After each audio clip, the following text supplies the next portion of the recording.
akan merenungkan Markus pasal 8 ayat 22 sampai ayat 26. Bagian ini mengisahkan tentang Yesus menyembuhkan seorang yang buta di Betsaida. Nah, saudara-saudara, Yesaya pernah menubuatkan bahwa Mesias akan datang dan akan memberikan penglihatan kepada orang-orang buta. Nah, yang menarik dari Alkitab adalah orang-orang yang buta secara fisik selalu diidentikan juga dengan orang-orang yang buta secara rohani. Seperti yang dikisahkan di dalam Markus pasal 8 ayat 22 sampai ayat yang ke-26. Mari kita lihat satu persatu. Orang-orang Betsaida.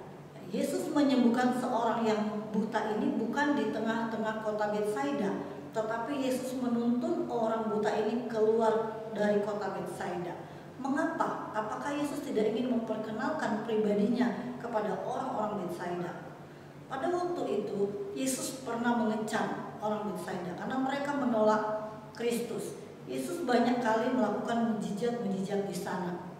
Salah satu mujizat yang dilakukan Yesus di Betsaida adalah Ia memberi makan 5.000 orang. Nah, saudara-saudara, Alkitab memberitahu kita bahwa orang-orang Betsaida secara jelas mereka menolak Kristus. Maka mereka dikategorikan sebagai orang-orang yang buta secara rohani. Nah, yang kedua adalah orang buta itu sendiri. Orang buta di dalam kisah ini juga mengisahkan tentang seorang yang buta secara fisik, tetapi juga ia seorang yang buta secara rohani. Namun ia bertemu dengan Yesus, ia mengenal Yesus dan ia percaya kepadanya. Nah, pada peristiwa ini kita bisa melihat Yesus memberikan penyembuhan dalam 2 tahap. Tahap pertama, Yesus meludahi mata orang tersebut dan meletakkan tangannya pada matanya. Namun orang tersebut belum bisa melihat dengan sempurna, melihat dengan samar-samar. Kemudian Tuhan Yesus meletakkan kembali tangannya ke mata orang tersebut dan akhirnya ia bisa melihat dengan sempurna. Pertanyaan yang penting bagi kita, apakah Yesus tidak sanggup menyembuhkan orang buta tersebut sehingga harus melakukannya secara bertahap? Ini satu-satunya kisah yang tertulis di dalam Alkitab. Yesus menyembuhkan seorang yang sakit dalam 2 tahap. Saudara-saudara, sebenarnya bagian ini menunjukkan tentang iman dari seorang yang buta tersebut. Pada waktu itu dijelaskan bahwa orang buta tersebut tidak ditemukan iman yang sejati di dalam dirinya. Itulah sebabnya mengapa Yesus harus melakukan 2 tahap penyembuhan untuk mengingatkan atau mengajarkan orang buta tersebut, memperkenalkan tentang siapa pribadinya. Ia adalah Tuhan yang harus dipercayainya. Ia adalah Tuhan yang harus diyakini oleh orang buta tersebut. Dan akhirnya orang buta tersebut benar-benar bisa melihat. Nah, saudara-saudara, ini menggambarkan tentang kondisi iman daripada orang buta tersebut. Nah, orang ketiga yang hadir pada waktu itu adalah murid-murid Yesus.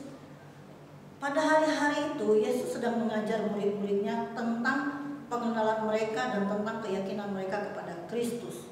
Di dalam pasal 8 ayat 15 dan ayat yang ke-18, Yesus mengingatkan murid-muridnya. Yesus berkata kepada mereka, "Kamu mempunyai mata, tetapi kamu tidak melihat. Kamu mempunyai telinga, tetapi kamu tidak mendengar."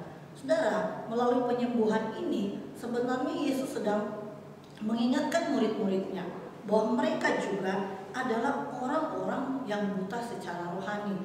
Mereka mengikut Yesus, tetapi mereka sebenarnya tidak mengenalnya secara jelas. Mereka tidak memiliki iman yang sejati kepadanya, sehingga penyembuhan ini juga mengajarkan kepada murid-muridnya tentang siapa dirinya. Dia adalah Tuhan, dia adalah Allah yang Maha Kuasa.